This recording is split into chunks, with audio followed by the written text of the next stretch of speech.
Hi, Greg Weldon here for Real Vision, and this is Tech Trader. We're going to be discussing a big picture trade. We're going to break it down into a couple of different ways you might play it, depending. You have a futures account, you trade the equities, ETFs, whatever your preference might be. We're going to give you some options on this one, but it is big picture.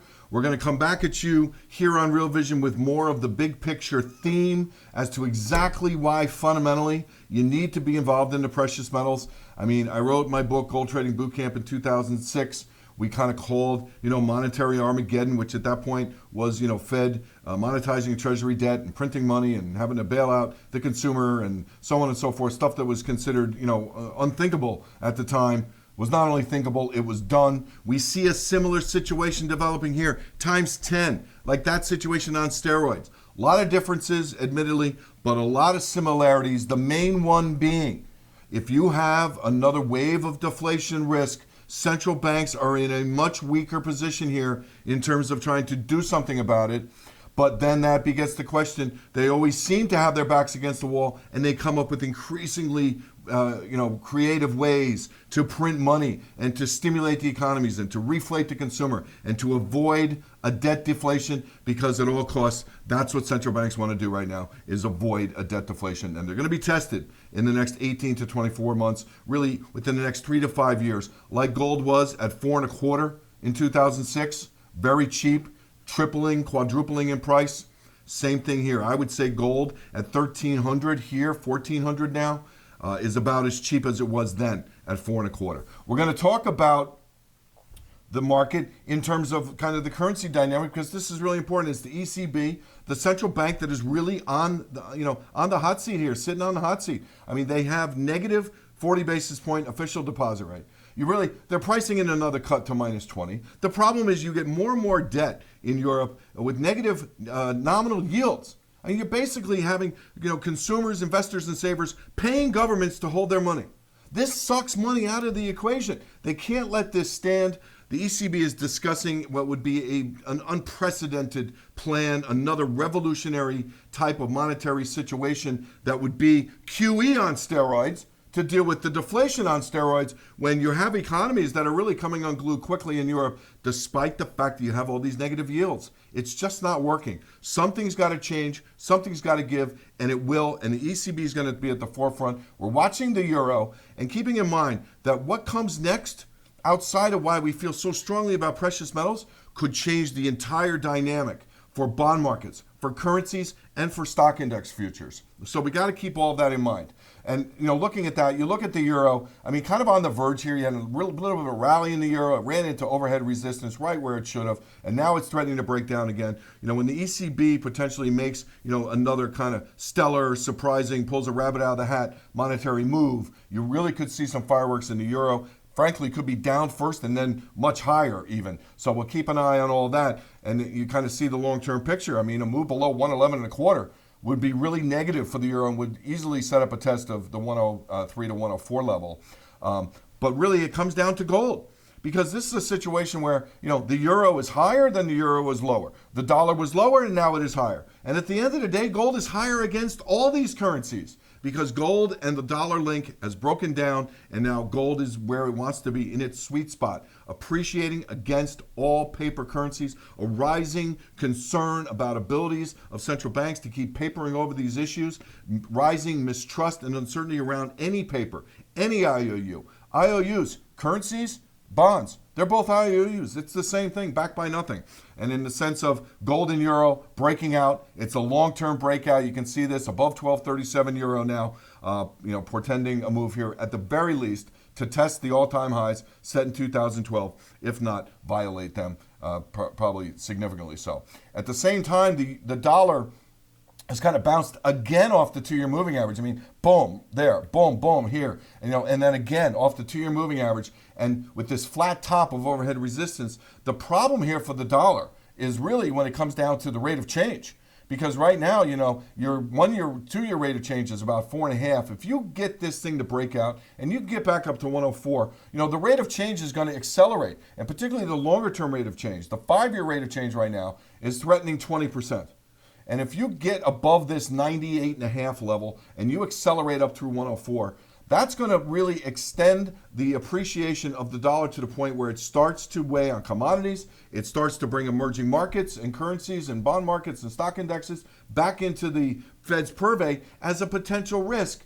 You have had 5 Fed regional bank presidents in the last 60 days march out, and they have all said the same phrase. And that doesn't happen unless it's meant to happen. And that phrase is they are concerned about the credibility of their inflation target. And if that is true, they cannot allow the dollar to break out because their inflation target is already somewhat, being called into question with, inflation 50 basis points below where they really could want it to be. And now all of a sudden, because inflation has fallen, they're not just neutral, they're actually tight, and they're going to have to cut rates just to stay neutral. So that, is interesting, and really the reason where if the dollar were to look like it was breaking out, and whether this might even be a sign of some dollar debt issue globally, Turkey comes to mind almost immediately, that would be even more problematic because it would be on the Fed to be the one to act, almost as the central banker to the world, which is, I think, a dynamic that is slowly kind of beginning to evolve here too. So in that case, a dollar move up here would bring the Fed more aggressively into play, and of course that would be positive for gold. In terms of the renminbi, of course, we'll look at the 3 currencies, euro, dollar, renminbi. But again, gold breaking out in Aussie dollar at record highs, breaking out against a lengthening list of currencies. Okay, now the renminbi had a rally here, and then it's had this big decline. I'll tell you what, I think the Chinese have played this trade situation just very, very well. If their point here was, we know we're going to cut a deal, but if we walk away from the table, we can get some depreciation in our currency and no one's going to say a word. And that's exactly what's happened. And when you get that depreciation, and really it's about kind of squelching the appreciation. But if you look, the appreciation of the renminbi over the last 12 months had reached a new all-time high. It was above 9% for a period of time on a rolling 12-month basis. That's problematic. And then signing a trade deal then would have been equally problematic. Now they've taken this kind of walk-away plan and likely to come back to the bargaining table when the renminbi is depreciated to some degree.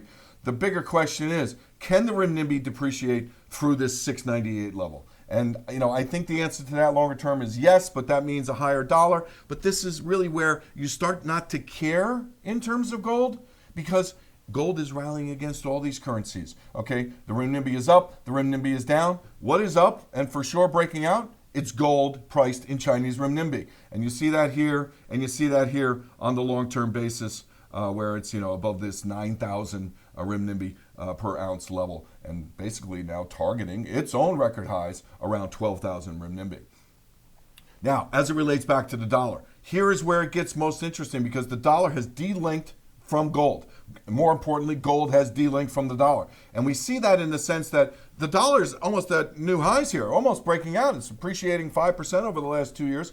And then at the same time, if the correlations had held, gold would be between $1,050 and $1,100. It's not, it's $1,400, and it's breaking out. And when you look at the gold adjusted value of the dollar index, which is very simply the dollar index divided by gold, no rocket science here, but very telling as kind of a gauge of monetary policy. And you can see, Fed got a little too tight in here. Dollar in gold terms was rallying. It is now reversed. It's on the verge of a major breakdown. The longer term trend to the upside violated, retested, and now reviolated. And this tells us that the Fed's move here towards an easing bias is, for real, and they're gonna have to keep up with the timeline laid out in the Fed funds futures market. But that's a whole nother trade for another time. Bottom line here is dollar adjusted by gold is breaking down on a long-term basis and is now down almost 10% on a 52-week basis. That's huge and very bullish in the backdrop. And when we look at the long-term moving averages on the same dynamic, you just cross bearishly. You want to talk tech trader? This is just beautiful stuff for long-term tech trading. We have the 2-year, 5-year, and 10-year moving averages of the gold adjusted value of the dollar. And this just rolled over to where the 2-year moved back below the 5-year in May, end of May. So we're talking 5 weeks ago. Major long-term secular stuff doesn't whipsaw a lot, now turning in favor of gold and against the dollar. And again, Yogi Berra would be proud. It's deja vu all over again. Bottom line is the dollar has been, is now, and will be even more so in the future, the relief valve. It's just the way it is as the world reserve currency. And now that the Fed was among the few central banks actually created some room for themselves to cut rates by raising rates, an opportunity the ECB really missed in the beginning of 2018. Leaves this to the Fed. And I think that this is really part and parcel to what's happening in terms of gold breaking out, despite the fact that the dollar is on the verge of its own breakout. That couldn't be more telling. The long-term picture here is very bullish for gold from a technical structure. When you're talking about the secular trends, all right, this decline, I remember the days we were tracking when gold was flirting with 1050. And you had this level, the 50% retracement from the 1976 low. The entire run from $100 to almost $2,000, right around, as you might suspect, the 50% level was 1050. How many days in a row on the candlestick chart, on the daily candlestick, did you have moved below the 50% retracement during the day and it closed above it? It was uncanny how many days that happened. And watching the market every day, it's such a tell. There's demand for gold below 1050. My guess would be the Chinese were, eating it up there. And of course, the statistics later on proved it was the Chinese that were buying there, very astute traders. So the long-term picture is then, here's your correction. You had ABC, Fibonacci, and you're rolling back to the upside. Well, this is basically 1, 2, 3, 4, 5, typical Elliott wave dynamic where wave 5 has just been ignited. We talk about ignition, and here we have liftoff in gold. So how do we want to play that? Well, if you're not long, any retracement down into this, you get below 1300, you get like a 1295 print. It's a gift from the gold gods. You got to back the truck up in that case. I don't know that you're going to see that. I don't think you'll get much below 1265 to 1260 if you get a dip. Because this is a longer term breakout. 1345 would be kind of a last gasp on the downside. And then, frankly, you get below 1290, then we're wrong. And then 1266 at risk. But I really don't see that happening. Not when I see stuff like this. And here we get to the trade, finally. Yes, right, to the trade. All right, the GDX gold mining ETF. Really like this here. It is now breaking out. Look at this pattern. It makes new lows. This low is so unconfirmed by any technical, momentum indicator you want to throw in. You got the breakout. You got the retest of the trend line that was violated. I love this pattern. 30 years in doing this, I'm telling you, it's one of the most reliable patterns when you get a long-term trend breakout and it kind of seems like it's running out of steam and it comes down. It might even make a lower low, but it holds above the violated trend line. That's huge. That retest on the backside, particularly when it lays out right in the zone between the 50 and 61% Fibonacci retracements. In the meantime, you get back above the 2-year moving average, which is now accelerating to the upside and making a new high in line with price, a very bullish dynamic. And this is long-term stuff, man, here. Look at the 52-week and the 2-year moving averages crossing over here as well. Very bullish. The GDX would be the trade here, in terms of what trade we're putting on here, one of them. GDX would be an option, and frankly, you just plow right in here because the risk reward is still quite favorable. What I love about this too is, got to have confirmation that the GDX could potentially outperform. That's the whole reason for buying it, and in this case, the GDX breaking out against the price of gold. This is huge, not only in terms of this, from the micro standpoint of this trade, but for the sector as a whole. It's something we have not seen since 2016, and we have a long-term retested on the back end, love that pattern, breakout in gold GTX mining against the spot price. And not only that, there's a bonus here, and we said this a few weeks ago in one of our daily reports, that this would set up to where you would actually get some rotation in the next phase of Fed moving towards an ease within the stock market itself, out of kind of the high-flying tech, out of some of the top performers, over the last 10 years, and into the precious metals mining shares, and you're seeing it because you're on the verge of a breakout in the GDX against the S&P 500. That would be massive. Junior gold mining, same thing. Looking at a breakout here, really confirming as of yesterday. We're filming here on the 12th of July, and you can see the action here on Thursday, the 11th, was very positive for the junior gold mining for the weekly chart to close above 3504. That would be an option too. I just like the straight GDX for now. And in terms of then potentially, none but the brave. You want to triple leverage and you treat this like a call option, be willing to basically risk every dollar you put in here because these things are notoriously volatile and, whipsaw, and there's all kinds of different, crosswinds going on here. But the nugget, the NUGT would be kind of a call option or, for risk capital only. I say none but the brave. For the adventurous, you would buy the nugget because this would give you great upside potential if you are willing to lever up and understand the risk here. Understand the risk. The risk here is, basically as much as you're going to buy this thing for. You just have to look at it that way. It's the best way to manage the risk. And then we come to silver, because this really may be the opportunity. We haven't had participation from silver. It's reflected in the fact that the gold-silver ratio is at a 27-year high.